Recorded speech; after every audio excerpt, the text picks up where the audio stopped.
Welcome back to woodcraft716.com. I'm Mike Weibel, and on this channel we build awesome projects with inexpensive tools. Today we're going to be making this little shelf. This shelf is great. You can put some planters on it and make it really look nice, or maybe display some of your awesome woodworking. Either way, this is a beginner level project, and you can do it. I know you can. I'll put a small material list in the description below. Between that and the video, you should have no problem making this. So let's get right into it. Alright, to make our angled shelf, we're going to cut two 2x4s down to 5 foot, 60 inches. And once they're cut, we'll put them off to the side so we can get on to the next step. So the next thing we're going to do is just come on over to the table saw, and we're just going to take off the rounded edges of these 2x4s, giving us a final width of 3 inches wide. Just like that. For the front stretchers, I got this 1x8, and we're just going to go ahead and rip it down into 2-inch strips. Did you see how nice our push block worked?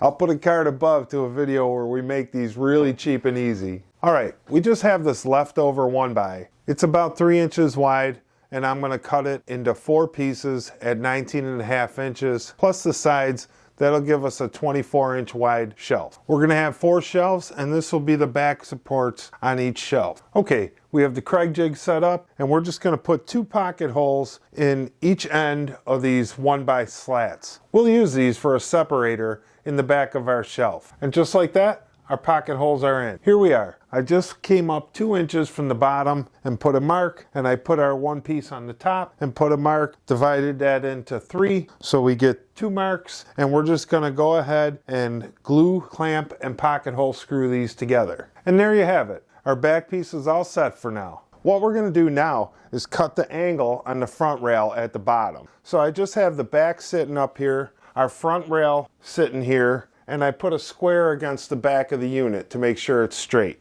Then I just put the tape on the floor, brought our piece out to 20 inches to the outside, and then clamped it on top, and we're just going to mark the bottom and cut it and bring it back and mark the top. So I just have this little stick. It's just a piece of 1x, and I'm going to put it on the floor flat and then draw a line, take it over to the miter saw, and get that straightened out. Okay, now that we have the correct angle on the bottom, we're just going to go ahead and put that at 20 inches. Now we'll just mark the top and then do the same thing to the other side. And just like that, our angles are all set. The next thing we're going to do is cut the angle here for this middle support that runs along the bottom. So I just set my adjustable square to 1 inch. This is the top of the outside of our leg, and I went ahead and I drew a line down the outside. Then I took my ruler and I came in 1 inch and put a mark. Then I put a mark 3 inches from the end. Then we'll take it over to the drill press. Then we'll drill a 1/2 inch countersink so that when we put our screw in there,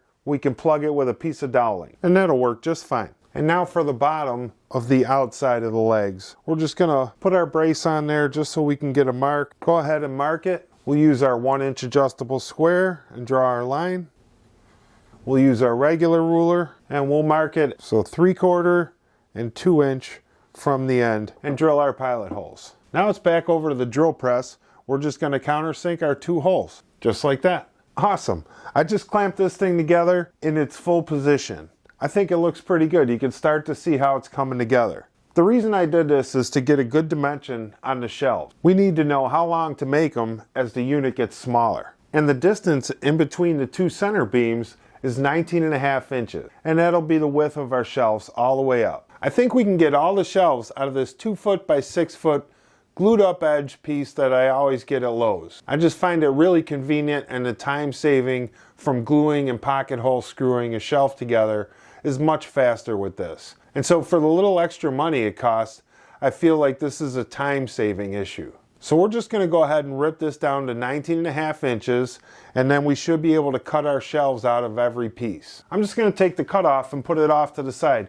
We will be using that later. So I made a little bit of a mistake, and I'm pretty sure we can fix it. So the way I have this cut, the end grain will show on the end of the shelf, and I don't want that. I want the straight grain to show. So I'm just going to turn it and cut these at 19.5 inches. That'll give us our straight edge here. I may have wasted a little bit of material, but we should still be fine. And there you have it. Now we have the end grain that'll be facing out, and we'll cut our shelves to width from here. The bottom shelf is going to be 19 inches. So we're at 19.5 because I screwed up, but we just put the long grain against the fence, and that's the side that we're going to cut to 19 inches. Now we're back at the table saw, and we have our fence set to 13 inches. We're just going to go ahead and rip our next shelf down. Now we've set our fence to 8 inches, and we're going to go ahead and cut that piece. Remembering to keep the long grain against the fence. Fence is set to 2.5, and now we're just going to rip this down. And just like that, the shelves are done. Our push block worked out awesome. We're good to go. Now that it's laying over, I'm going to start assembling this thing. So the first thing I'm going to do is put some glue on here and screw in these pocket hole screws.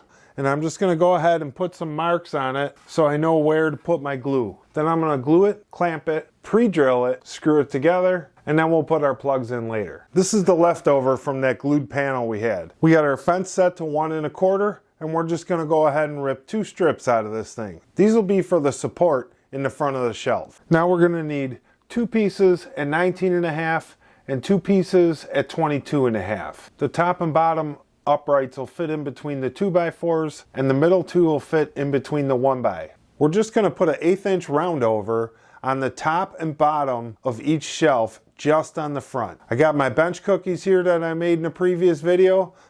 I'll put a link above to that video. Really cheap and easy, and you'll see how good they'll hold the material while we're routering. Sweet.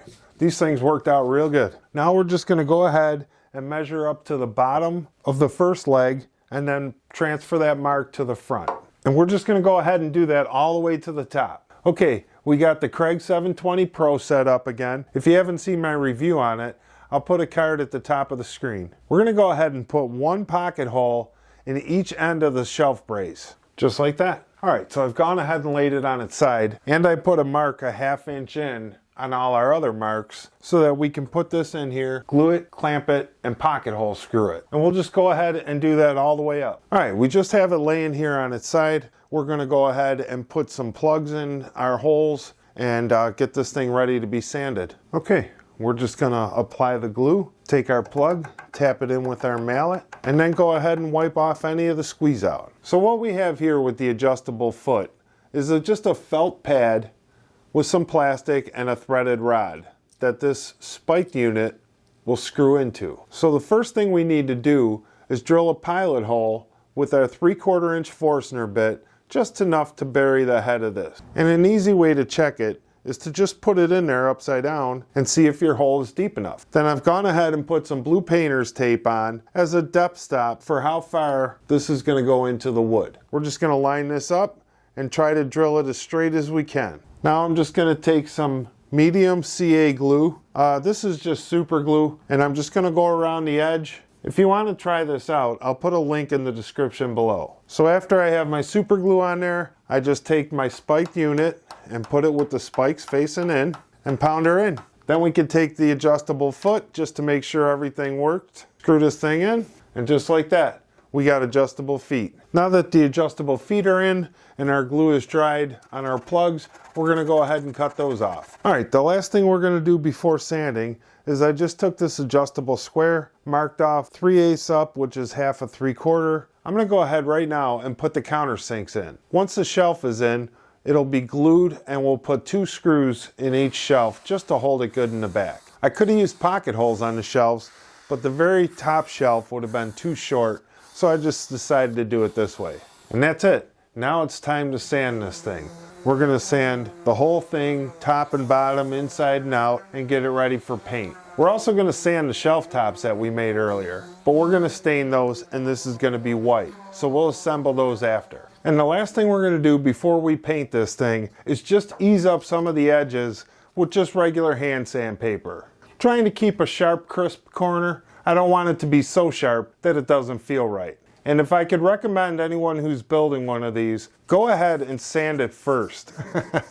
There are some spots that I missed just because my sander wouldn't get in there. I'm going to go ahead and hit those with the sandpaper too.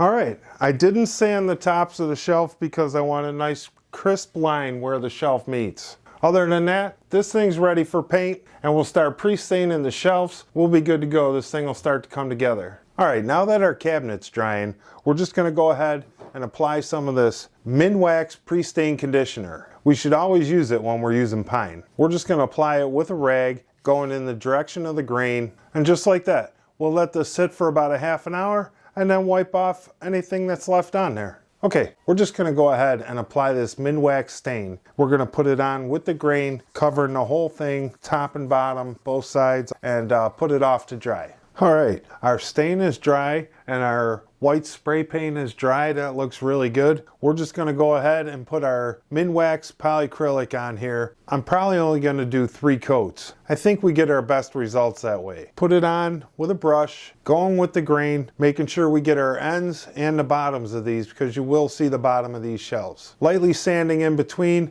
and this thing will be nice. Here we are. We have 2 coats on our shelf. The first one was just kind of a haze. The second one's got a little bit of a gloss to it. So to sand these in between coats, I just use this, it's like a washable sandpaper sponge. I buy them in a 12-pack on Amazon. I'll put a link in the description below. They work really good and they last a long time. This one is about 5 years old. And this one I've used just a few times and I seem to get my money out of it. I'll keep using these until they look like this. Just a quick sand between coats and it'll take off all the high spots and give you a nice surface to put your next coat on. And that's it. We'll put it aside until we're ready for the paste wax. All right, you know what time it is. It's time for our Johnson's paste wax with some 4/0 steel wool. Got a pile of rags here. This is good and dry, nice and clean. And we're gonna go with the grain and put a coat of wax on it. This thing will be super smooth when we're done. And from here, we'll go straight in to paste wax in the cabinet.